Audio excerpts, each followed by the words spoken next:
Welcome to Horse Talk, a podcast brought to you by the Mid-South Horse Review. At the Mid-South Horse Review, we believe that horse ownership and equestrian sports enhance the lives of our community. Whether a horse lover is a lifelong equestrian, a hobbyist, or a professional, we hope to help guide and be a resource for you and our equine community. No matter the stage of riding or horse ownership, we are here for you. I'm Lauren Pickford Abbott, publisher of the Mid-South Horse Review, and your host. Let's get started and talk horses. Welcome back, everyone. I am Lauren Abbott, publisher of the Mid-South Horse Review.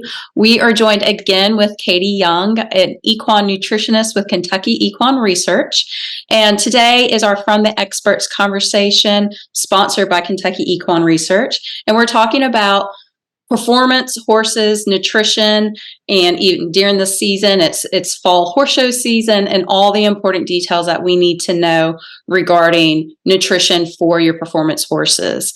So, Katie, if you just want to remind everybody a little background on you. I remember last time when you were on the show, you discussed the importance of you're also a horse owner and how important that is. So I'll kick it over to you to introduce yourself. Okay. Well, thanks. I'm Dr. Katie Young, and I'm a consulting equine nutritionist with Kentucky Equine Research. A little bit of my background, I got my Ph.D. in equine nutrition and exercise physiology at Texas A&M University, and then I stayed there on the faculty for a few years. And then I came to the Midwest and was equine nutritionist for a national cooperative, which actually is no longer in business, but I was their equine nutritionist and horse feed program manager. And from there, I migrated on and became an independent nutritionist and did contract work for Purina for several years. And then Purina hired me full time, and I was a technical nutritionist and formulated a whole lot of the Purina feeds horse people are familiar with. And then when we parted ways, I've known Joe Pagan, who is the founder and owner of Kentucky Equine Research. So I talked to Joe, and I've been a consulting nutritionist now with Kentucky Equine Research since then. But yes, I got into horses young. I started out barrel racing, and then got into hunter jumpers and rode a jumper for many years. And when I was at A&M, I dabbled a little bit in reining, and I played polo cross for several years. Then when I came to Kansas City, I pretty much went back to my hunter jumper roots. And then since then, as I got older and got more broken and have now a bad back and my knees are kind of shot and all these things. And so now I made a logical transition to eventing. So I'm not competing much anymore, but I'm still riding and giving lessons and doing some training. So yes, and I'm feeding my own. And one of mine is 36, and Boo is still giving riding lessons and shows no signs of being ready to exit this world. And as long as he's happy doing his job and happy being around, I'm just going to keep on feeding him. Absolutely. Well, I think he landed a gold mine. I mean, 36 equine nutritionists. You've ridden almost all sorts of disciplines. You probably know better than most that motion is lotion, and it's kind of one of those things. If you slow him down, he'll slow down. Absolutely. Yeah. I'm like I said, as long as he's happy with a job, he's going to have a job, because I think that's contributed a huge amount to his longevity. Yeah. And remind me again, he's a mix of a breed, right? Okay. I'm sure there's quarter horse. Mm-hmm. Looking at his head and his eye, I think there might be a little bit of Morgan. Okay. And one of these days, I'm going to figure out who to send some hair sample to and see if we can get some idea of what mixture he might be. But I was talking to a friend about, we should clone him. And then I thought, wait, if I cloned him and then there was another boo who got to be 36, I'd be in my 90s feeding another horse. And I'm going, Right. no, Yeah. we're not going to clone boo. No. Excuse me, but it sounds like you're, with all of your years experience with nutrition, but specifically to, with performance horses and working, like you said, from barrel all the way to eventing, and it's just so well versed. But I really want this conversation to appeal to all horse owners, all horses, all performance horses. And even if you're not horse show performance, there are still horses out there like fox hunters that people only fox hunt throughout the winter months, the fall, the winter months. I've done that too. Yeah. Field trials are picking up, and, the gaited horse community and being out, out on massive amounts of acreage. It's all performance. So this is a really great topic to have this time of year. I feel like it's always important to talk about nutrition year round, but specifically this time of year when it starts getting a little bit cooler, maybe you're riding more, you're finishing up fall shows, and how everything impacts towards the end of the year, the fall, the performance shows, and everything. So Katie has some slides. She is going to share those. We are going to post this on our YouTube channel so you can follow along, but we will also share it on our Horse Talk podcast or audio, and then also on our website, which is www.midsouthhorsereview.com, and we'll share these slides so everybody can go back and look at everything to use as a resource. But if you ever need an equine nutritionist and having troubles with your horses, Kentucky Equine Research has a great team on board, and they're always happy to consult and really target for your horse specifically. So Katie, I'm going to turn it over to you. Okay. And yes, KER really specializes in performance horses. So much of the research that is conducted is on performance horses. And, KER through the years has added so much to the body of research on just how to feed performance horses and how different types of performance requires different fuels. And actually, Dr. Pagan was one of the first researchers to really focus on energy partitioning and how the different types of fuels react in performance horses and how to support different types of performance. So being with KER has really been exciting and getting into the specifics of feeding performance horses. Okay, so what I want to cover then is just basically nutrients for performance horses, because there are 5 essential nutrients that every animal needs, which are water, vitamins, minerals, protein, and energy. So we'll talk a little bit about those 5 nutrients, but then getting more particular into fueling performance, because whether the horse is doing aerobic work, anaerobic work, you've got to fuel for the specific type of work, and that gets into the energy partitioning. And when you're looking at the energy sources, what type of performance is each energy source actually fueling? And then I want to mention a little bit about feeding management, of course, because to keep horses healthy, we've got to feed them correctly and manage them to keep that complicated gut functioning as best as possible. Because if the horse's gut is not happy, then we do not have a healthy horse. So we always have to keep management in mind. Absolutely. So in feeding performance horses, we've got the primary dietary goals of, number 1, provide the nutrients and the calories to maintain condition and replenish energy reserves in muscles, because there is stored energy in the muscles. And if you work a horse and they use up the energy that's in the muscles, they're done working. And then you've got to feed to replenish the energy before you can start working again. We also need to support tissue growth, adaptation, and repair, because anytime a horse works, they're damaging muscle tissue. And so you have to provide the nutrients so that muscle tissue can repair itself and go on and function normally again. And of course, we want to feed them to optimize their fuel use during exercise.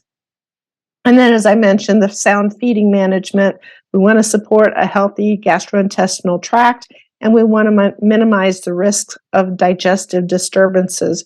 This can be an issue with high-performance horses because when they're working really hard, they need a lot of calories. And the traditional method of getting more calories into a working horse is to feed grains, because cereal grains are fairly high in calories.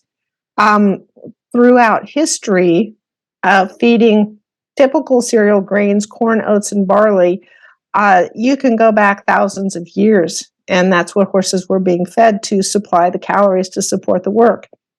But when you do rely so much on cereal grains, you do run the risk of overloading the horse's upper gut with starch and sugars from the cereal grains, and resulting in an increased risk of colic and or laminitis.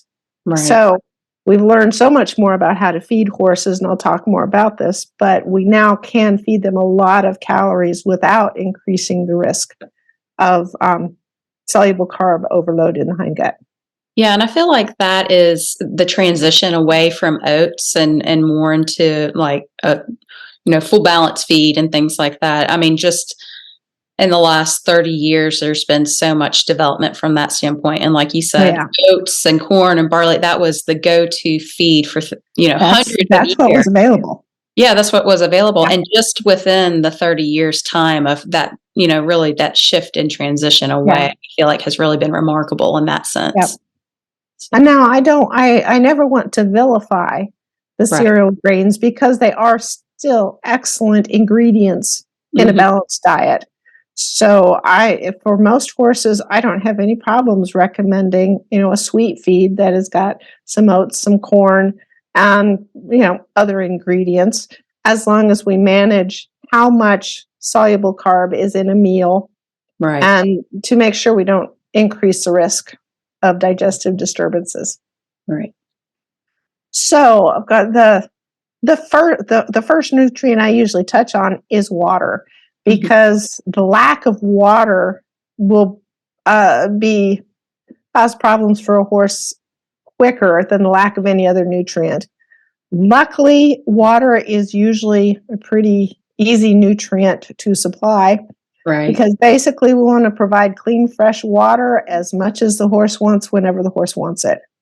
So water intake does vary by body weight, sweat loss due to exercise and heat and humidity, and also diet will affect water intake. And so for about an 1,100 pound maintenance horse, daily water intake is usually going to run 4 to 9 gallons per day. But when a horse is exercised, same 1,100 pound horse, that water intake can go greater than 20 gallons a day. Wow. And so if you put heat and humidity on top of that, and the horse is sweating profusely, they will be going through a lot of water. And I actually did part of my graduate work on electrolytes and sweat loss, and we measured sweat loss in thoroughbreds, in working thoroughbreds, and they would lose up to about 20 pounds in a 30-minute exercise bout. Wow. And that's 30 pounds of sweat, which is mostly water. Yeah. So it's sometimes again, give them all the water they want whenever they want it. Yeah. And be aware, kind of when you've got a horse that's sweating a lot and working a lot, be aware of the water consumption and make sure that they are getting adequate water and they are drinking enough. So we want to be aware of water consumption, because sometimes your first indication that there's something amiss with your horse is a change in water consumption. And if that happens, you want to be aware and you want to address it, figure out what is going on. Right.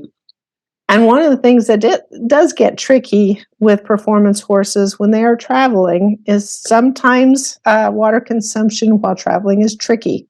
Mm-hmm. So some horses just don't like unfamiliar water, whether it's the smell, whether it's the taste.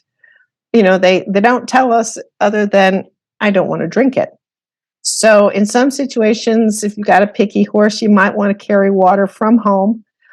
Sometimes you can use electrolytes or flavors. I've had people suggest, like Gatorade or Jello powder or something to mask the unfamiliar taste. But you got to make sure when you do that you get them used to it at home, so that you go somewhere new and they say, I don't want the water, and you say, here, let me put some Gatorade in it, and they say, oh well, I really don't like it now. Get them used to it at home so that the masking will then work when you're away from home. And of course, we always suggest offering water when hauling, and so many horses just won't drink when they're in the trailer. Right. But one of the products that I've really liked is the picture on the bottom. The hydration hay is a nifty little product because it's a block of hay that absorbs up to 5 times its weight in water. So you got a little 2-pound block. You can add 10 pounds of water, and this hay block will absorb it. And so, and most horses really like these things. I would say, again, get them accustomed to it at home. But then you can take your bucket and mix this, make your hay water, and basically the horse is going to slurp it up and eat its water. And that's a really nice trick to have when you're hauling, because you can stop, you can put a bucket of hydration hay and water in and let them go to town, and that really does help with keeping some water in them when they're traveling. Yeah. Is there a limit of how much water at one time? Not really. Yeah. The horse pretty much gets to decide. Yeah. I was going to say that's kind of a preference. Yeah. They'll stop drinking when they have had enough. Yeah. I've personally never heard of a situation that a horse was overhydrated. Right. So, yeah. Okay, so the next nutrient is we'll cover nutrient categories, vitamins, because of course horses all need fat soluble. Well, they need, of the fat soluble vitamins, they need A, D, and E. We don't know. I'm saying a lot. Got to stop that. Vitamin K is a fat soluble vitamin. Vitamin K deficiency has not been established in horses, so we really don't know much about vitamin K requirements in horses, other than they don't apparently need it added to their diet. Got it. But it is essential. All the vitamins are essential. But we do know more about vitamins A and E, because there's a lot of vitamins A and E in fresh grass. Problem is, when you cut that grass and make it into hay, vitamin A and E activity decline very quickly. So in those situations, it's important, when the horse's forage is primarily or all hay, we've got to make sure that they're getting vitamins A and E in their feed, or sometimes vitamin E, even supplemental.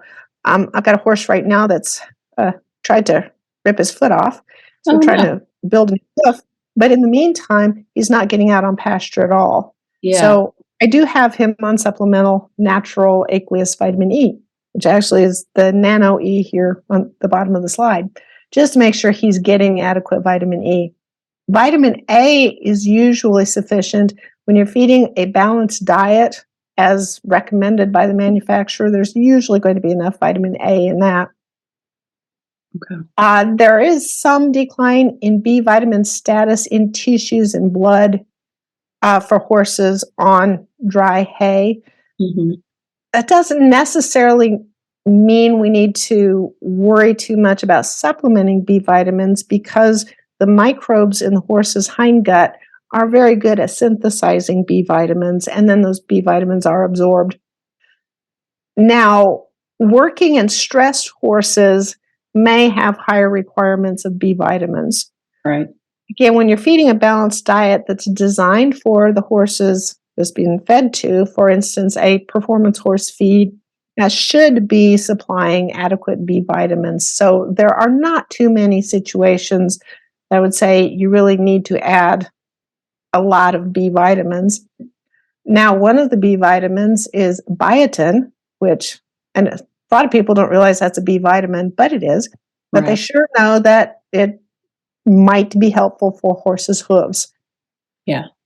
Biotin is actually present naturally in the ingredients in horse feeds.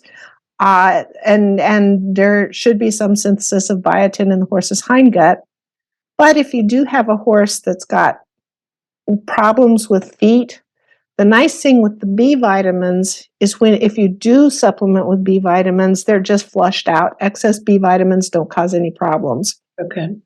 Now, if you get too much vitamin A, or if you're supplementing with vitamin D, you have to be a little careful because the fat-soluble vitamins, especially A and D, do have maximum tolerable amounts. Got it. So you kind of watch that a little bit. Vitamin E, it's pretty hard to get past the maximum tolerable because the horses are pretty tolerant of vitamin E. Mm-hmm. Vitamin D, if the horse goes into the sunshine, the body synthesizes vitamin D. So it's not usually something to be terribly concerned about. But some of these performance horses don't get out in sunshine very much. Right. And again, performance horse feeds tend to be supplemented with vitamin D.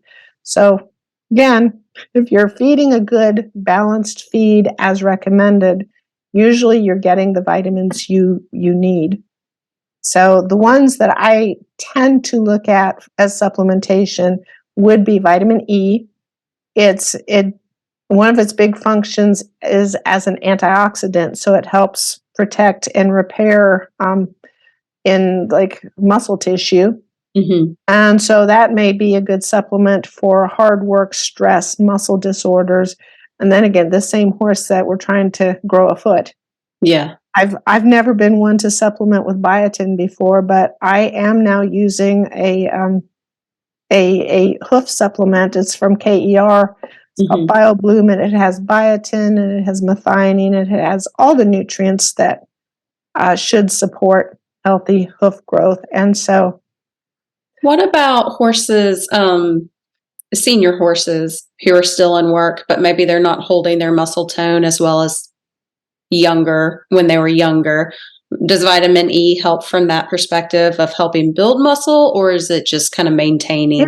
It's more about protecting and helping with repair of muscle. Got it. When we get into protein for the senior guys that are, it's getting harder to keep a top line. Yeah. That's something I want to really look at, the protein and the protein quality and amino acids. Got it. In ration. And I know you said it's hard to overdose necessarily for vitamin E. Do you recommend for high performance horses to potentially stay on a supplement of vitamin E year round, or really during maybe those winter months when they have heavy dry hay consumption? I would say, especially in the winter, if they're still working hard and they're on hay as their primary forage, when they're on green grass or when they're really not working hard, then I don't know that they really need supplemental vitamin E. It's not going to hurt, but and if you do go the vitamin E route, the most bioavailable source is actually the aqueous water-based natural vitamin E. Got it. So their KER has nano E, and there are a few other sources. But for instance, the vitamin E's that are really easy to add to the feed and are powder form are just, they're not as bioavailable as the aqueous form. And the vitamin E that you're usually going to find in the feeds is synthetic vitamin E, which also is biologically active. But if you're needing additional vitamin E, then yes, the aqueous natural form is the most bioavailable for the horse. Got it. So minerals, the mineral needs certainly do increase for working horses, but those increased requirements are often met just by the fact that the horse is working harder and it needs more calories, and you increase the feed to increase the calories. So if they go from 5 pounds a day to 8 to 10 pounds a day, you're getting more minerals just because you're getting more feed. So it's not something that we usually say, okay, you're working them now, you need a mineral supplement. Right. It's just gotta, again, make sure that you choose an appropriate feed that is fortified so that whatever amount you're feeding is going to provide the vitamins and minerals for the horse. Right. Now, calcium and phosphorus are two that I often talk about just because they are critical for bone remodeling in performance horses. They're in metabolic function. Those two minerals are very active in muscle activity, and basically they are ubiquitous in the body, and they are essential for muscle functioning. Okay. And for calcium and phosphorus, it's not just the total amounts to meet requirements you want to make sure that are in the diet, but you also have to have them in the right ratio. So the ideal calcium to phosphorus ratio is about 2 to 1. In research, they've fed up to about 6 to 1 calcium to phosphorus in young growing horses and not had any problems. Okay. So you don't have to worry, oh, I'm 3 to 1, I'm 4 to 1. That's not a problem. You're just fine. But if you get less than 1 to 1, so that there is more phosphorus in the diet than there is calcium, yes, then you do have problems, because the phosphorus actually inhibits the calcium absorption, so the animal will become calcium deficient, and the body will maintain the calcium levels in the blood to keep normal activity going, and the storage of calcium in the body is in the bone. So if the body has to maintain the calcium level in the bone and there's not enough the calcium level in the blood, there's not enough dietary calcium, it will pull calcium out of the bone to keep where it needs to be in the blood, and that is an irreversible process. Right. So back in the days when, especially when a lot of wheat bran was fed, wheat bran has a very inverted calcium phosphorus ratio, and the condition was called big head disease. Right. Because one of the first places you will see when calcium is pulled out of the bone is replaced by cartilage, and you would see that in the horse's head because the cartilage would take up more space, and the horse's head would just get bigger, especially around the kind of muzzle area, there below the eyes. And again, it's irreversible. So it's very important. So the things that tend to have inverted calcium phosphorus ratios would be the cereal grains. Corn, oats, barley are all inverted. And then the brands, wheat bran and rice bran, are both inverted calcium phosphorus ratios. So, and I know there's a lot of people that really like rice bran. Nothing wrong with it as an ingredient, but it needs to be part of a balanced feed.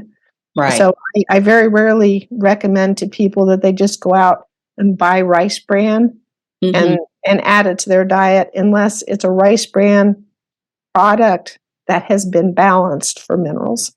Right. So that's minerals. Any question about any of the other ones?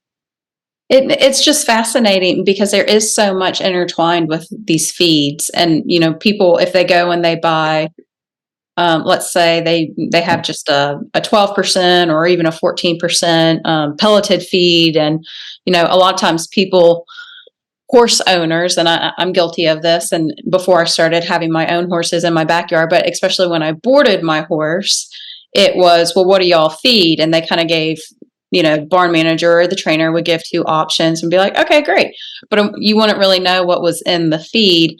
And then also I've had thoroughbreds, so some have been harder keepers, and it has been a thing of, well, let's add some rice bran to put some, extra pounds on. But you just don't think about the balance of everything within the feed and how important it is to break down and be like, okay, wait, does that really align with the needs of the horse or the problems that I'm seeing, if you're having a weight problem or muscles and things like that, and addressing it from that perspective. So it's really an education process. I feel like all horse owners really need to sit down and understand the feed that their horse is on to be able to understand if it is checking all the boxes for their performance horse.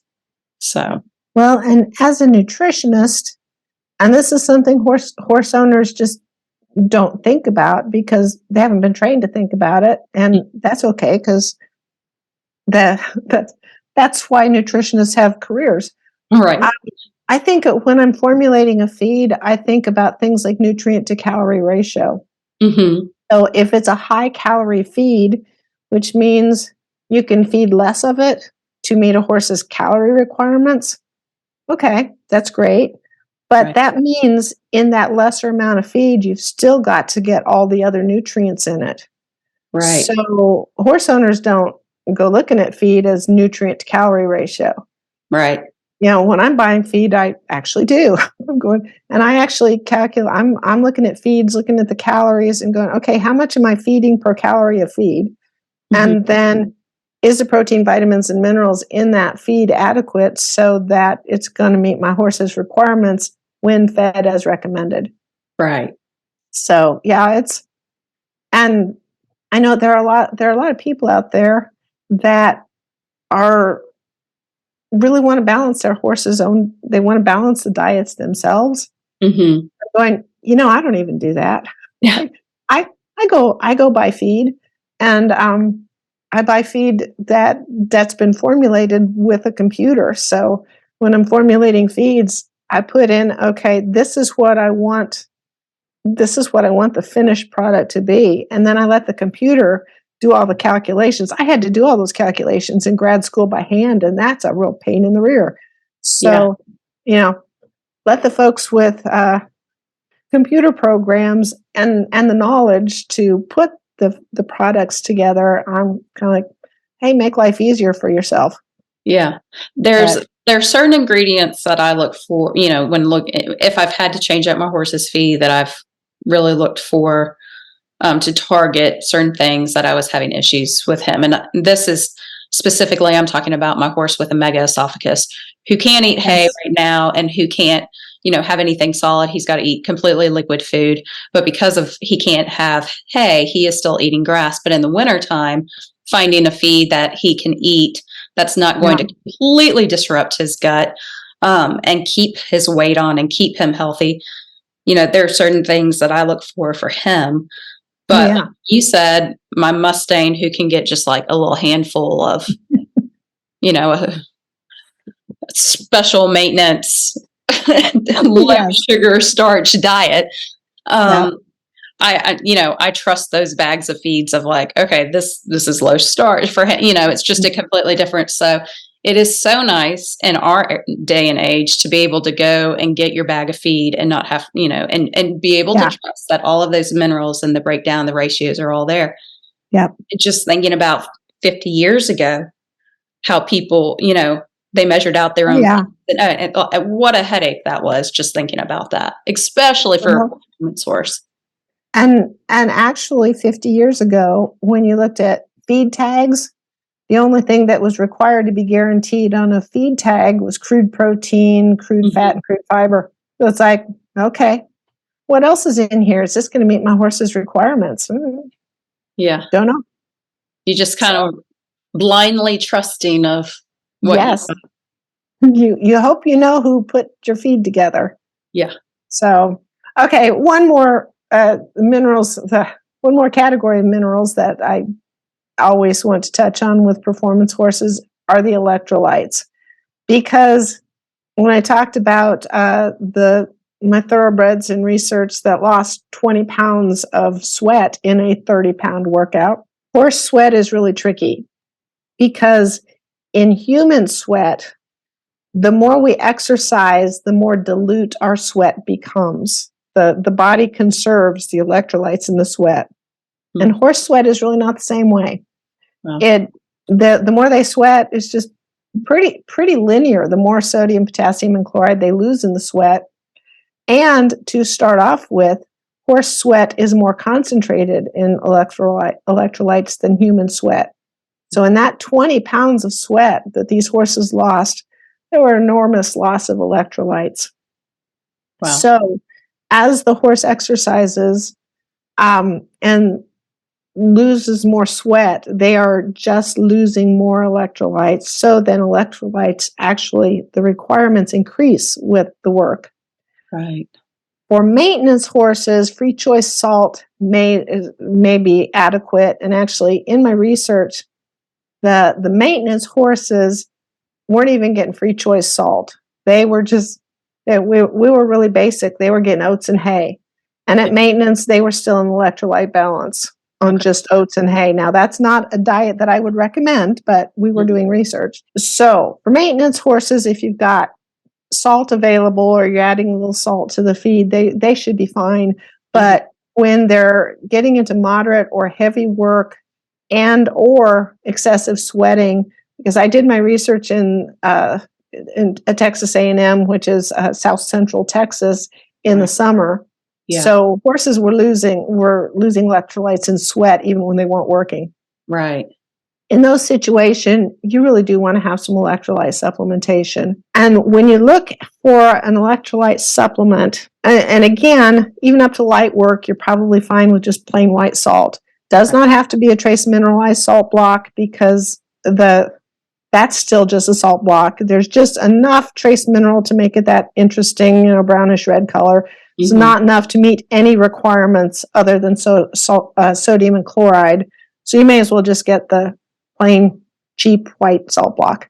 Right. Or plain white loose salt, whichever you want to go.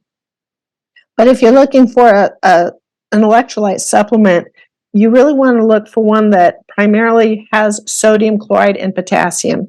You don't want a lot of other stuff. They're not losing a lot of other stuff in the sweat. You don't need sugar in it. I think the thought of having sugar, it's either to make it more palatable, or there is a thought there that having sugar in the electrolyte makes the electrolytes more available for absorption in the gut. But that's not true. They're very well absorbed in the gut. So when the horse is working, you may want to supply the electrolytes daily, or you may only want to supply actual supplemental electrolytes when they're working or periods of high sweat loss. So again, when you look at your electrolyte supplementation, it's good to have primarily sodium, potassium, and chloride, not a whole lot of other stuff. And quite honestly, I'm a big fan of supplements that have been tested in research. And before, I think the Atlanta Olympics, KER did a whole lot of electrolyte research to develop products for the horses, because everybody knew in Atlanta it was going to be beastly hot, and those horses in the Olympics were going to be sweating so much. Yeah. So KER has several really good products, and they actually have a specific supplement for horses that are on Lasix. So that's a different type of electrolyte loss, because those horses are also, with the Lasix is a diuretic, so they're losing electrolytes through salt and also through urinary loss. So it's good in those situations to use a specific electrolyte supplement. I was about to ask if they lose the electrolytes through urine as well. Yes. Okay. Yes, they do. Not as much. It's not as concentrated as it is in the sweat. And actually, in my research, when the horses were sweating, there did appear to be some compensatory mechanisms in the urinary system. So when they were losing a lot of electrolytes in sweat, they lost fewer electrolytes in their urine compared to maintenance. But it's not something I would say, well, it's not completely compensatory, so they still need that electrolyte supplementation. Right. So salt, do you recommend all horses, we should always be supplementing, whether with just loose salt, it just is something that should always be added? The nice thing for salt is kind of like the B vitamins. If they eat more than they need, they just flush it out in the urine. Yeah. There's one caveat, and it's called psychogenic salt consumption disorder. Okay. And that's when a horse just stands there and eats the salt block. Yeah. And it may be boredom. They may like the taste. We don't know. They don't tell us. But if your horse just stands there and eats the salt, then maybe put the salt in the feed, measure it out, and make sure they are not just sitting there going to town on the salt, because they don't need that. I've seen some people, they'll put electrolytes or salt directly into the feed, or they'll do it in the water. Doesn't matter. I usually like it in the feed because then you know how much they're getting. Yeah. And some horses, if you put salt in the water, they don't drink as much water as they want. So I personally prefer it in the feed. Yeah. Okay. Or, of course, some of the electrolyte supplements are available as a gel that you tube. Yeah. You just squirt the little tube. So, and then you know they're getting them in. Right. Good deal. Okay, so we've talked about water, vitamins, and minerals. So the next nutrient category is protein. And horses actually do not have protein requirements. They have amino acid requirements. And amino acids are the building blocks of protein. Each different protein is made up of a different array of amino acids. And some of the amino acids are essential, which means the body cannot synthesize that specific amino acid. Some amino acids are not. The body can make them. So what's important for us then is to make sure that the total diet contains adequate essential amino acids to meet the horse's needs. Mm-hmm. And getting those amino acids is necessary for muscle maintenance. As I said, the muscles are damaged with all exercise, so you've got to provide amino acids to rebuild those muscles and repair the muscles. And also, there is some nitrogen that is lost in the sweat, so we want to make sure that there is the dietary nitrogen is from the amino acids in the protein. So we need to make sure that there is adequate nitrogen for that as well. That's usually not as big of a deal as making sure the amino acids are there for muscle maintenance and repair. When we talk about protein, especially when we talk about protein in feeds and forages. Okay, so protein, we talk about percent protein in feed. We talk about percent protein in hay, but it's really not the quantity. It's not just the gross amount of protein. We really want to talk about the quality of the protein, because quality has to do with the amino acid profile of that protein. Some proteins have really nice amino acid profiles that match the horse's needs very well and are bioavailable, that are available for digestion and absorption. And some proteins just really don't. They miss out on some of the essential amino acids. So the high quality protein sources that you typically see in horse diets, of the plant proteins, the highest quality is soybean meal. And then the next would be canola meal. Alfalfa is a decent quality, but like for growing horses, alfalfa does not have enough lysine and possibly methionine and threonine. Right. Now, milk protein is very high quality and does a good job at providing essential amino acids, but milk protein is also quite expensive. So you're not usually going to see a horse feed that is fortified with milk protein. You're usually going to see it fortified with soybean meal. Mm-hmm. There are a lot of people out there now that just have this idea that soy products are very detrimental. Mm-hmm. And that's really a myth. Now, in some other species, soy can be an allergen. There are food allergies to soy. Right. We do not see many food allergies in horses. It's fairly rare, mm-hmm. and the people who are primarily finding evidence of soy allergies are using serum allergy testing, okay. And serum allergy testing in humans and horses is not any good for diagnosing food allergies. Okay. You get a whole lot of false positives. You get a serum allergy test run on a horse and get the results back, and you look at it and going, there is nothing I can feed this horse. Right. Because it says on this test that every feed ingredient is an allergen. Mm. And realistically, in horses, the allergic reactions are usually environmental. Again, it's pretty rare to actually have a food allergy. People also are excited about soy because of phytoestrogens. Mm-hmm. And in horses, when you look at the small amount of soybean meal that's used in a feed to get the quality protein versus in humans, when you see problems with phytoestrogens from soy, it's usually people who are vegetarians and avoiding meat. Mm-hmm. And so they're using so much soy in their diet to try to replace that meat protein that just from the sheer quantity of soy, they're getting a lot of phytoestrogens. And actually, it's been shown in horses, there are phytoestrogens in, I call them forages. And if you look at the grams of phytoestrogens from forages versus what you might get from this little bit of soybean meal, there is no comparison. So for the most part, the people who are afraid of soy products in horses, it's really not an issue. Got it.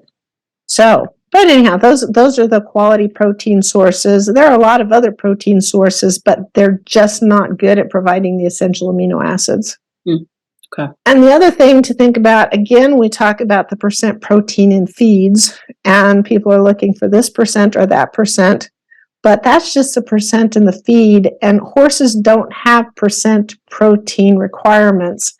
They require however many grams of protein per day for whatever, growing horses versus performance horses versus lactating mares. Right. And so we have to look at the feeding rate. And we've talked about ration balancers. And when we first started recommending ration balancers for easy keepers, and I talk to people and say, yes, you need to feed this 32% ration balancer. And they say, I can't feed 32% protein. My horse will explode. Yeah. And they go, no, you're fine because you're only feeding 1 pound of it. Right. So that's actually about 1/3 of a pound of protein, which actually that doesn't meet the horse's protein requirement. That, along with good quality hay total, should meet the protein requirement. Right. Versus the 14% feed that you're not afraid of, but that you have to feed at least about 4 pounds to meet minimum nutrient requirements. Right. And 4 pounds of 14%, that's more like 1/2 pound of protein.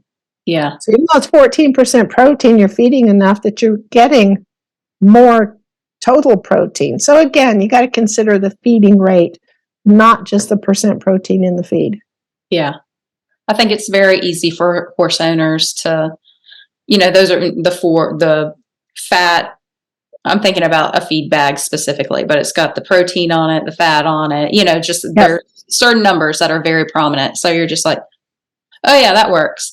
But you're not thinking about the amount of food, especially if you have multiple horses and one is a very easy keeper and they do just get like a handful or a 1 pound max a day versus one that requires 8 to 10 pounds a day, the difference of that. So, yeah. If you're feeding 1 pound of a 14% feed, your horse is not going to get enough protein. Just guaranteed. Is that when you recommend supplementing amino acids on top of that, more protein on top of that for supplements, or is it? No, that's when I'd recommend a ration balancer. A ration balancer. Because in that case, it's not just concentrated protein, it's also concentrated vitamins and minerals. Got it. So again, you've got, 1 to 2 pounds of, this feed product that's got all the nutrients in it. I kind of liken that to when I take my 1 a day vitamin mineral, that one tablet should be meeting the majority of my vitamins and minerals. Now, in humans, we don't have anything that has protein and vitamins and minerals. That would be kind of nice. It would, but yeah. But because then I could just have that and ice cream. Yeah. I would be meeting all my nutrient requirements. All your needs. Yep. And I'd be so happy. That's probably why I'm not a human nutritionist. I would say ice cream is the bottom of the pyramid. Yes. Okay. So we've covered now 4 of the 5 nutrient categories. And our last one then is energy. And energy is just basically the fuel. Energy is measured in calories. So when everybody gets excited about calories, that is the unit we're measuring energy. And in horses, using body condition scoring, is the best tool to evaluate if the energy requirements are being met. Mm-hmm. Because if the energy requirements are not being met, the horse will be thin. If the energy requirements are being overmet, the horse will be fat. So learn a body condition score, and then you can tell if your horse is getting too many calories, too few calories, or just right. Because in general, we want horses to be about a body condition score of 5, which is moderate. For those of you familiar with the Henneke body condition scoring system, runs from 1 to 9. 1 is emaciated, 9 is extremely obese, and in general, we want horses to be at a 5. A 6 is okay, that's a little bit fleshy.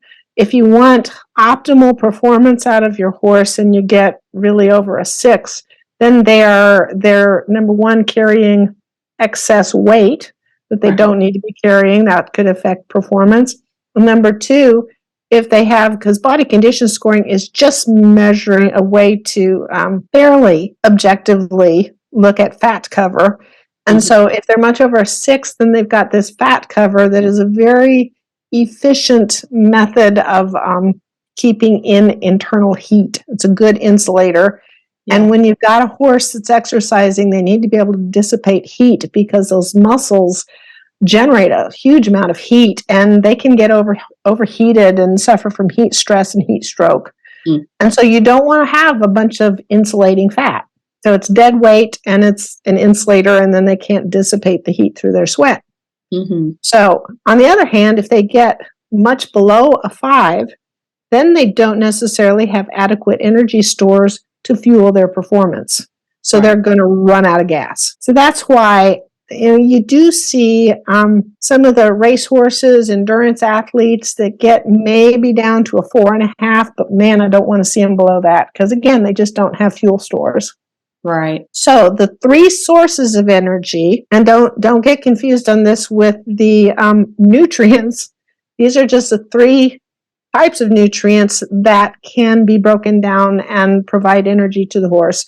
And those are carbohydrates and fats and proteins. And I'm going to get proteins out of the way first because we don't want to feed protein as an energy source. It's an inefficient energy source. If a horse has to use protein as fuel, it costs calories to use the protein. So feed protein to meet amino acid requirements. Don't feed protein for fuel. Feed carbs and fats for fuel. And in the carbs, there are 2 types. There are the structural carbs, which are the fibers that primarily come from the forages in the diet. And then there are the non-structural carbs, which are starch and sugars. And the starch and sugars usually are coming from the grains in the diets. And back to the cereal grains, they're very high in starch and sugars. Oats tend to be about 50% starch and sugars. Corn can be about 70% starch and sugars. And again, a lot of people really get scared of starch and sugars, but they are essential in the horses' diets. Starch and sugar are broken down into primarily the simple sugar glucose in the body. And glucose is essential. First off, it's the only fuel that is used by the brain. It's the primary fuel used by the feet. And I try to tell people, as an eventer, when I'm on cross country, I want my horse to be getting fuel to his brain and his feet. I find that important. Just a little important. Just a little. Just a little. So you have to have some starch and sugar in the diet. You just have to. The other thing that starch and sugar are important for, and I'll talk about that a little bit more in a minute, is the form of fuel that's stored in the muscles and also in the liver is glycogen. And glycogen is basically built of glucose. So and for a horse to be able to perform, again, they've got to have muscle storage of glycogen, and that's coming from the starch and sugars in the diet. Got to have some. And in the U.S., I'm not quite, it's come from human nutrition, but people have gotten so scared of dietary starch and sugar in horses' diets that sometimes they're trying to eliminate them completely. And it's like, you can't, you really can't. And as long as you're managing your horse's total ration and how you feed them and what you feed them, starch and sugar is not something to be, terrified about. Right.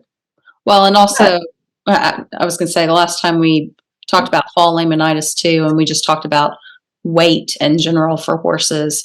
The best thing that a person can do if you're worried about, a metabolic type thing is feeding the right balance, of course, but also exercise. And these performance horses are, no matter what the sport or the discipline, if you do have a performance horse, they are getting the adequate exercise and the needs. So that's a big difference there too. Yep, absolutely. Okay, so now the structural carbs, the fibers coming from the forage, the structural carbs are usually the primary fuel source for maintenance horses. So horses that are doing nothing for a living except, looking cute can usually get plenty of calories from forage. And obviously some of them can get more calories than they need. The easy keepers can get more calories than they need from forage. Now, when their main calorie source is forage, you're usually not going to have to worry too much about colic and laminitis, unless, as we talked about, in the last presentation, when you're looking at the green grass in the spring and fall, it can be an issue. Right. But that's not actually an issue with the soluble carbs. That's an issue with the non-structural carbs in the forages. Mm-hmm. So, okay, that's enough about carbs. I think probably people have learned more about carbs than they wanted to. Yeah. So moving on. Well, I'll mention fats really quick, and I'll come back to fats again. Yeah. Fats are a great source of calories, but that's pretty much what fats do, is provide calories. We do know a little bit more about some of the fatty acids within fats, the omega-3 and omega-6 fatty acids. And there's people don't ever talk about omega-9 fatty acids. There's all sorts of different fatty acids, and we're learning more and more about them as we go. But for the most part, when you're feeding fat as for calories, that's what it's doing. Fat is a very efficient source of calories. Fats have more than double the calories per pound as either protein or carbohydrates. So you can add some fat and get a lot of calories in a horse pretty quickly. Yeah. Okay, so when we start talking about fueling different types of exercise, the different fuel sources actually are related to the type of exercise that the animal is performing, whether that is aerobic exercise or anaerobic exercise, because aerobic exercise and anaerobic exercise use different fuel sources. So aerobic exercise is basically long, slow distance work. Low to moderate intensity exercise, and it's called aerobic because the fuel burns in the presence of oxygen. It requires oxygen to use the fuel. So it's a very efficient metabolic process. It's also a pretty slow metabolic process, which is why long, slow distance work and low to moderate intensity.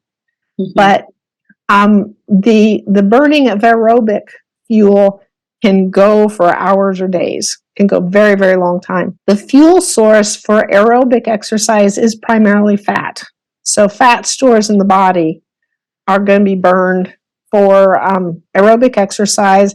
It uses oxygen, and the waste product of aerobic exercise is carbon dioxide and water. So very benign waste products from this fuel burning. Okay, so anaerobic exercise, on the other hand, is maximal intensity and short duration. So I think of anaerobic exercise as short bursts of power and speed. Mm-hmm. And it does not require oxygen. It's a short duration. You can't do anaerobic exercise for very long. It's a few minutes at most. And the fuel source for anaerobic exercise is primarily glycogen, which is that fuel source that I mentioned that's stored in the muscle and some in the liver. And glycogen is a polysaccharide, again, stored in the muscles, used as fuel. And the dietary non-structural carbs, the sugars and starches, are what provide the sugar molecules to build glycogen. So again, that is why these horses must have some starch and sugar in their total diets. Right. And these are just some examples of anaerobic exercise. A lot of the Western performance events are primarily anaerobic, really short, just, last a few seconds. And then the thoroughbred racehorses, that is primarily anaerobic exercise. Right. And, the aerobic exercises, things like cross-country eventing horses, that's actually aerobic. That those horses have to be so fit that they can use the aerobic metabolism, because anaerobic metabolism would not last long enough for the horse to get all the way through a cross-country course. Right. So again, anaerobic, short blasts of power and speed. Aerobic is long, slow distance work.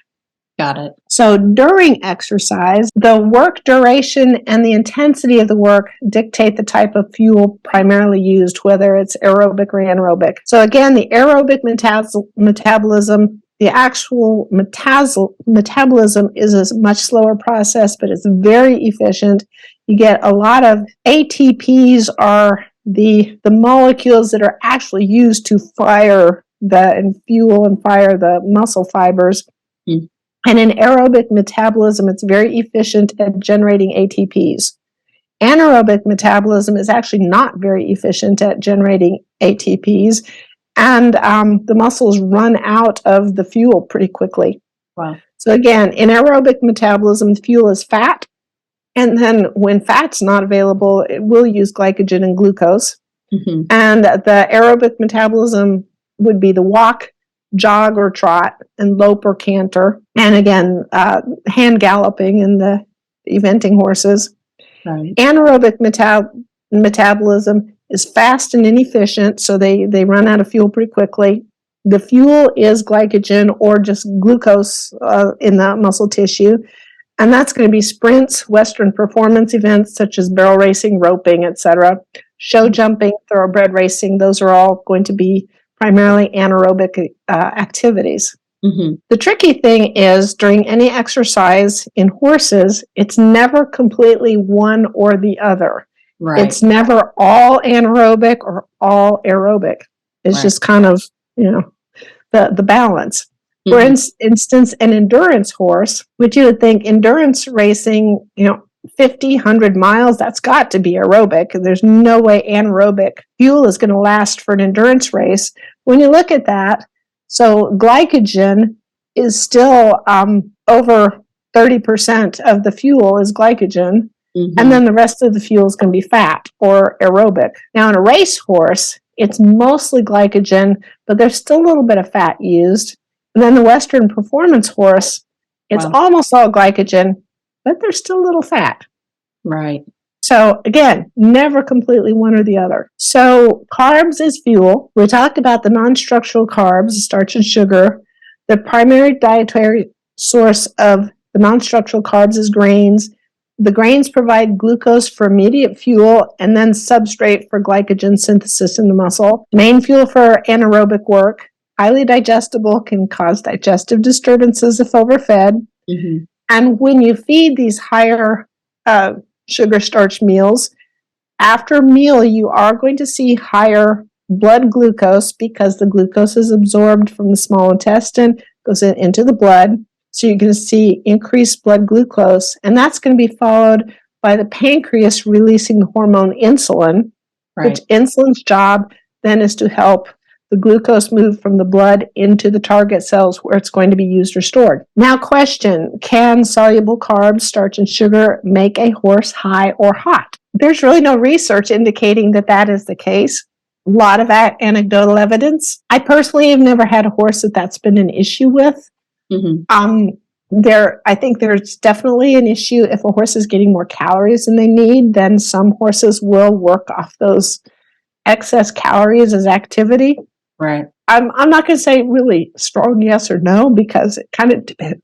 Well, I think it's, and in my personal case, when I have thoroughbreds, one of the conversations just with other friends of mine who are in the same type of performance level who also have thoroughbreds, it's always been what are you feeding them? It can make them more hot, and things like that. So, but like you said, I can't really say, oh yeah, it definitely does, or no, it definitely doesn't. I do know with my newer thoroughbred who I got straight from the racetrack, we had probably at least a 6-month period of time of when he came off the racetrack, and we were feeding him for a very different career of just figuring out what his best nutrition was, because he lost his racing muscle tone. So then he was really, really lean. We needed to put weight on him, but he needed to come down, and we were feeding more calories, and he got really excited, and it was just kind of a roller coaster. But sometimes that's also just the transition of different workload as well, and a different lifestyle. So can you always target it back to the feed? It's a great crystal balls.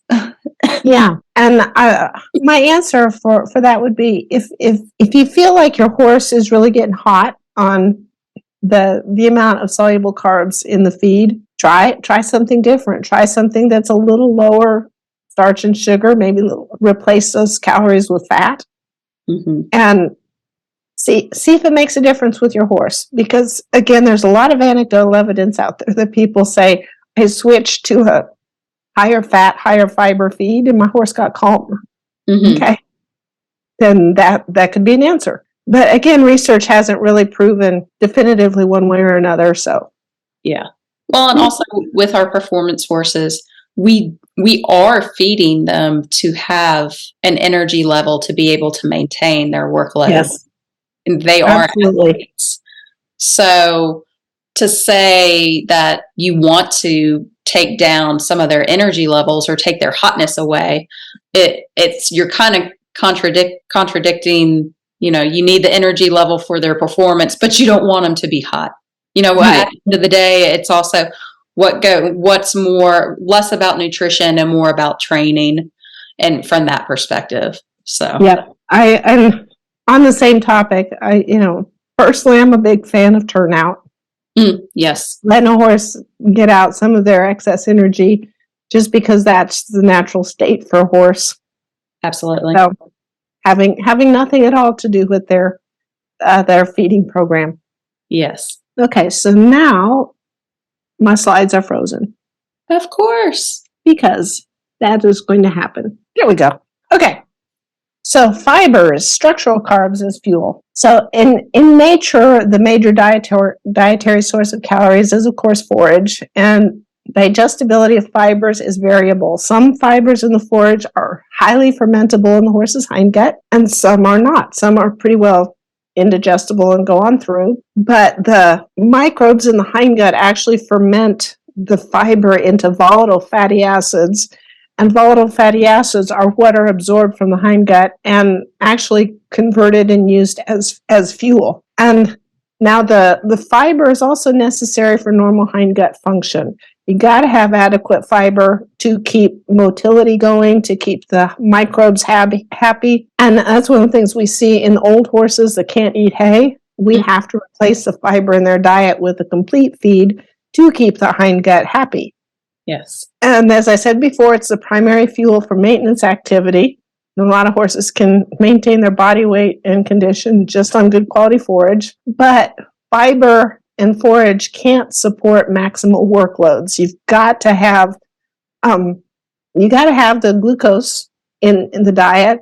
A few of the volatile fatty acids can be synthesized into glucose for glycogen to refill the glycogen in the muscle tissues, but that's a very slow, inefficient process. So if you're expecting the forage, the volatile fatty acids to help support the muscle fibers in performance, it's not going to happen with higher levels of performance. For maintenance and light work, you could probably do that. But if you were looking for more than that, no, it's not going to work. Yeah. Okay, so we've pretty well covered carbs. And now let's talk about fats, because as I said, fats are a great fuel, very high calories. They're highly digestible, and a lot of the fats are very palatable. Some of them aren't too tasty. You get into the animal fats, and horses don't like them. Right. And also, the tricky thing with fats is if a fat gets rancid, which they can, then horses won't touch them. Got So you it. got to kind of be careful about that. I talked a little bit about the essential fatty acids, the omega-3s, omega-6s, and there are more that we don't really know a lot about. But those essential fatty acids do support hair coat and skin condition. So a lot of horses, you do see that as you add fat to the diet, you see them getting a lot shinier coat. And some of the fats, if horses are showing kind of poor skin condition, maybe some allergic reactions, some fats, especially like fish oils, can really be helpful with that. Nice. Yeah, but basically, we look at fats as a nutritionist as a good energy source for aerobic metabolism. Mm-hmm. Now, when you start feeding fat as a fuel source, there is going to be a metabolic adaptation period for the body to adjust to the dietary fat as a fuel source, and that's usually about 21 days or so. Got it. So you're going to see the calorie benefits pretty immediately, but the metabolic effects are going to take a little bit longer to see. But what you can see is increased stamina. The horses, it's been shown in research that horses on fat supplemented diets tend to be able to work longer and to some extent be able to work a little bit harder. And one of the reasons is when fat is available to fuel the aerobic activity, then the body doesn't have to use the glycogen as much. And so you're going to find a glycogen sparing effect, which a lot of these horses, that can be a very helpful thing in their performance. Absolutely. But the other thing to keep in mind is that dietary fat, cannot be utilized as a substrate for glycogen synthesis. So just feeding fat is not going to provide the body with the glucose to refill the glycogen in the muscles and in the liver. Right. So fats as fuel, fats are very helpful in performance horses, but we can't rely on fat completely and eliminate the other sources of fuel in horses. Don't be scared of carbs. Yep. Carbs are essential, and again, we just go back to management. It's a balance in the diet, making sure you have everything that the horse needs, and then, as I said, I'll get a little bit into feeding management. Yeah, you think about the eventing horse and that cross country is that long. They need that fat for that long burn, and things like that. Yes. But then the rest of the competition, dressage and then also show jumping, it's that shorter burst. So you have to have that awesome balance with fat and the carb side of things. Yeah, if you think about it, if in the endurance phase the horse uses all its glycogen, then it comes back for the stadium jumping. Yeah, the horse is done. They don't have anything left. So choosing a feed. This is the hard part, right? It should be the easy part. It should be the easy part. This is what my horse needs.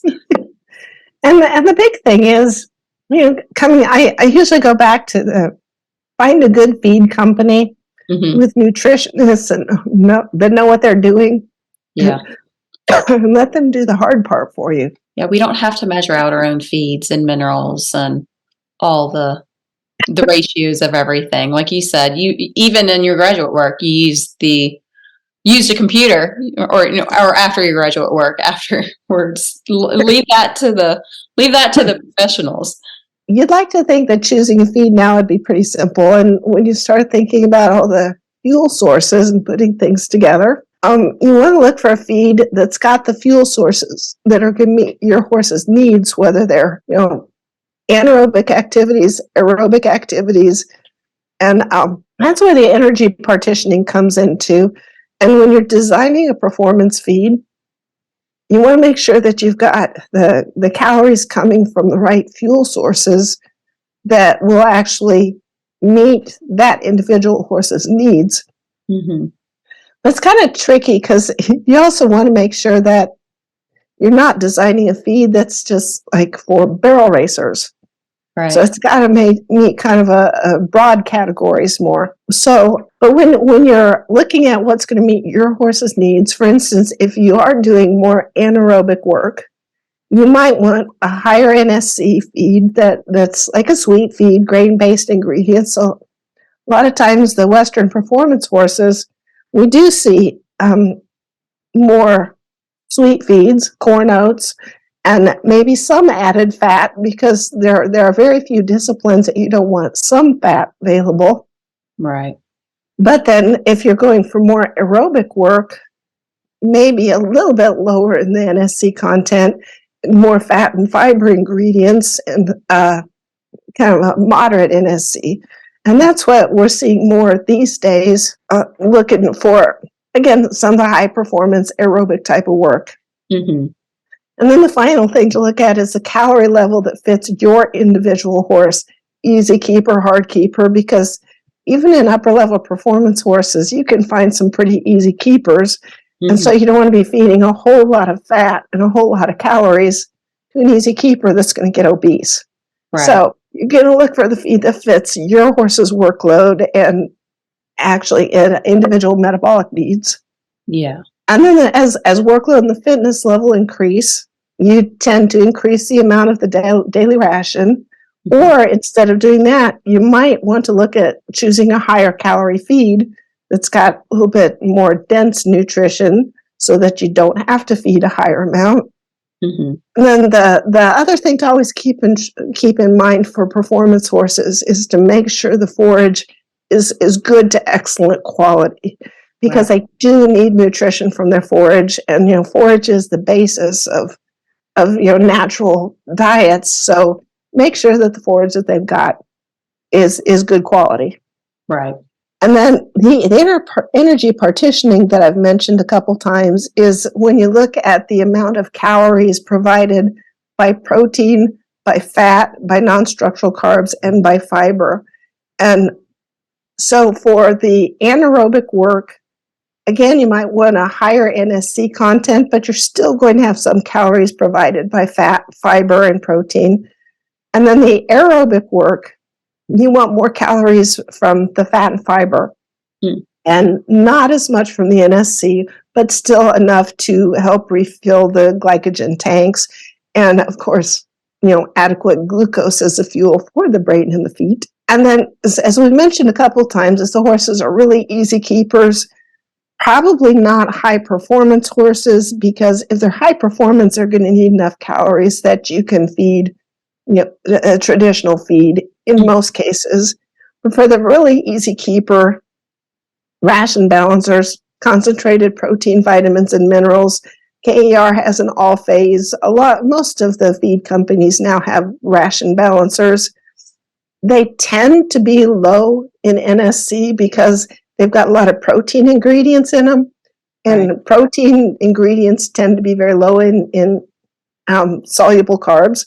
Mm-hmm. And of course, they have a lot of vitamins and minerals, which don't have any soluble carbs.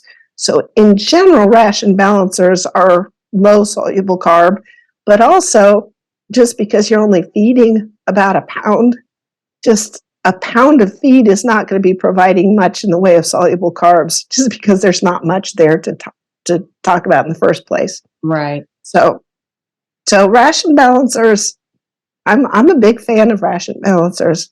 Yeah, absolutely. So when do you feel like ration balancers really started to, you started hearing more and more about them? Has it been within really the last 20 years, you'd say, or? Yes, actually in the early 2000s, because I was kind of early on in the ration balancing feeds when I was at Purina. Yeah. And these products have actually been around for a very long time, because they were originally developed as like a base pellet that you could use and add grains to and have a balanced feed. If you look at a typical sweet feed and it's got corn and oats and a pellet, yeah, that if you take out that base pellet of the corn and oats, that's kind of usually a ration balancer. Got it. And when I was first started working with Purina, and it was called Horse Charge, and it was a 32% protein, and it was designed for the dealers or horse owners to take the Horse Charge and add their own grains and have a balanced feed. Yeah. And I had several easy keeper lesson horses, and I was feeding them about a pound of Horse Charge. Yeah. And the gentleman at the time who was the director of research and development, I was talking to him one day, and start talking about what the vitamin E in horse charge was. And as we were talking, I said, I'm feeding that to my Easy Keepers by itself. And he said, I am too. And we started looking at the formula going, okay, if you're doing this for Easy Keepers, how should we adjust the formula? Right. So, we did that. And at the same time, Buckeye had Grow and Win. Mm-hmm. And Grow and Win was the same sort of thing. They said, feed it with oats. Yeah. And we all started just kind of thinking, why aren't we marketing this is how we're feeding our own horses. Right. And so, like I said, that was the early 2000s.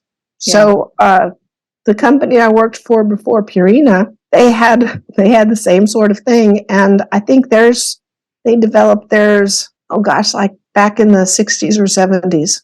Wow. So these products have been around for a long time, but it was just in the early 2000s we said, these are good for Easy Keepers. Yeah. And now everybody's got one.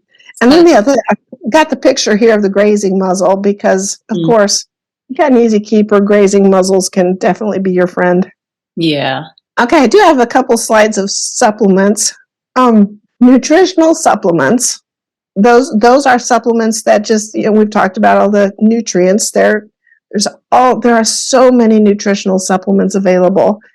And I don't often recommend them if you're already feeding a balanced diet that's got everything in it. The feed or the ration balancer already has the nutrients to meet the horse's needs. Mm. But there are some situations that you might want to add specific nutrients for specific conditions. Mm-hmm. Of course, first one is going to be electrolytes. Right. And the nice thing, electrolytes are a pretty safe supplement. Mm-hmm. For sometimes there are situations that you might want to add just more protein, more amino acids. Mm-hmm. And I know KER has the MFM pellet, which is specifically designed for horses with specific muscle myopathies. Right. There are some companies that do have just some basically amino acid or protein supplements, and a lot of those are based on milk protein. Mm-hmm. And when used as recommended, those can be helpful for performance horses just to bump up the essential amino acids. Yeah. And there aren't too many downsides in excess amino acids. If a horse gets more protein than he needs, he just basically flushes out the nitrogen in the urine, and then the rest of the amino acid is used as a carbon skeleton and can be a little energy source. Mm-hmm. So the big thing when you're adding more protein than the horse needs, if there's not adequate ventilation, you will smell that nitrogen as ammonia in the urine. So something to be aware of, and make sure that they have adequate water, because if they have too much protein, they have to flush out the nitrogen, so they're going to drink a little bit more. Mm-hmm. But it's a pretty safe supplement in any case. Mm-hmm. The antioxidants, vitamin E, coenzyme CoQ10 is another antioxidant that can be very helpful.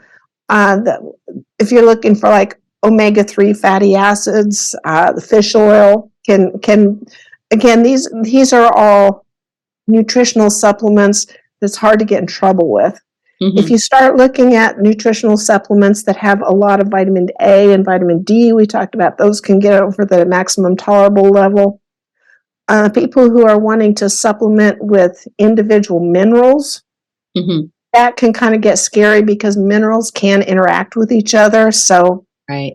In those situations, I would say, if you're not feeding a feed that has the balanced minerals, then get a vitamin mineral supplement mm-hmm. that is balanced for horses and feed that as recommended. Mm-hmm. So just kind of, with nutritional supplements, I would say be careful that you don't end up unbalancing the ration or ending up with possible toxic amounts of any specific nutrient. And then the non-nutritional supplements, And there are so many: the digestive aids, oral joint supplements, calming supplements, prebiotics, probiotics. Now there are postbiotics. Those, I'd say the big thing is look for research and evidence of efficacy. Because there's a whole lot of things you can spend your money on that are just doing your horse no good whatsoever. Right. And why? They're expensive without that. Absolutely. So that's supplements. And then finally, just feeding management. Feed horses by class. If you got a performance horse, feed it as a performance horse. Mm-hmm. Feed it lactating mare different.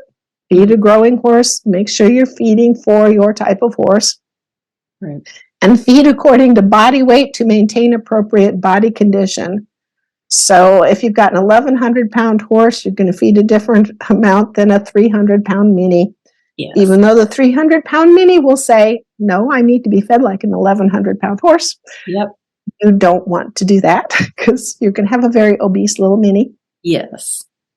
And the next one is a really big one. Feed adequate forage or roughage. And I put roughage in there because, those old guys who are running out of teeth and can't chew hay, still got to get the fiber in their diet to maintain health.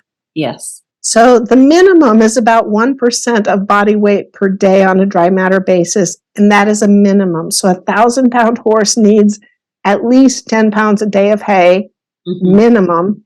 And I'm more of a fan of about 1.5% of their body weight. So about 15 pounds of hay, 2% of their body weight is fine. 2.5%. Some of the horses can eat 2.5% of their body weight.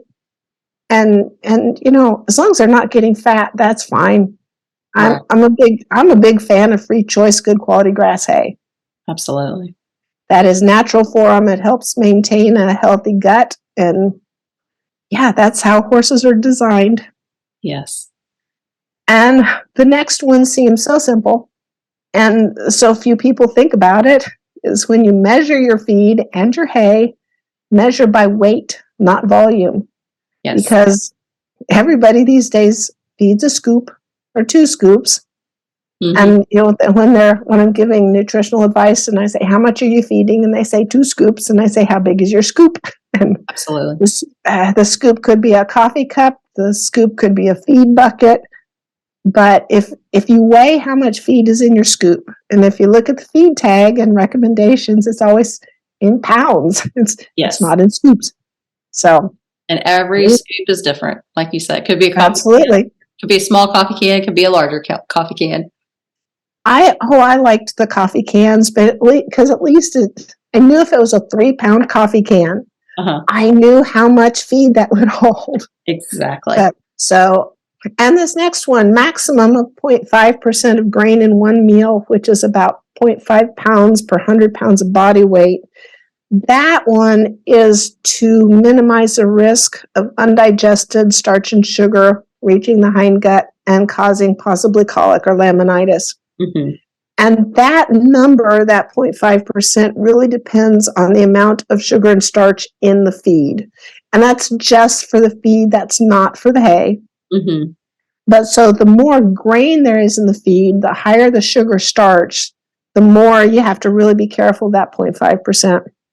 So if you're feeding like straight grain, then absolutely that's the max you can feed in a meal.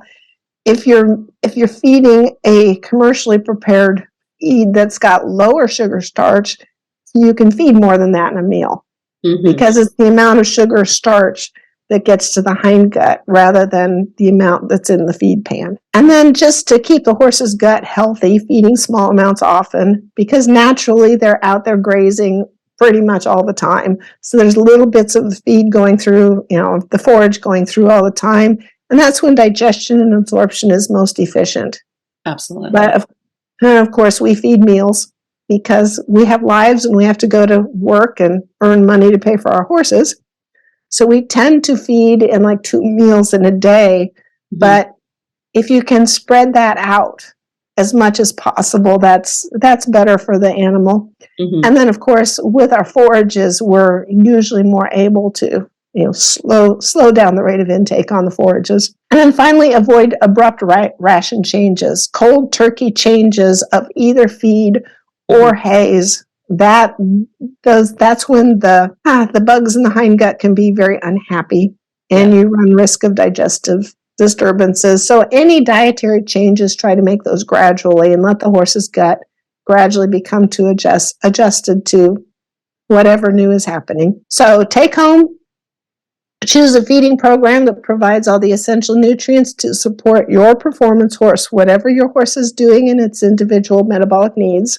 Mm-hmm. Provide adequate water, provide electrolytes, either free choice salt or electrolyte supplementation when needed, and then feed to provide appropriate fuel. So look at your energy sources and make sure that your horse is getting the right sources to support his or her actual performance, and then practice good feeding management. Awesome. And that's all I have.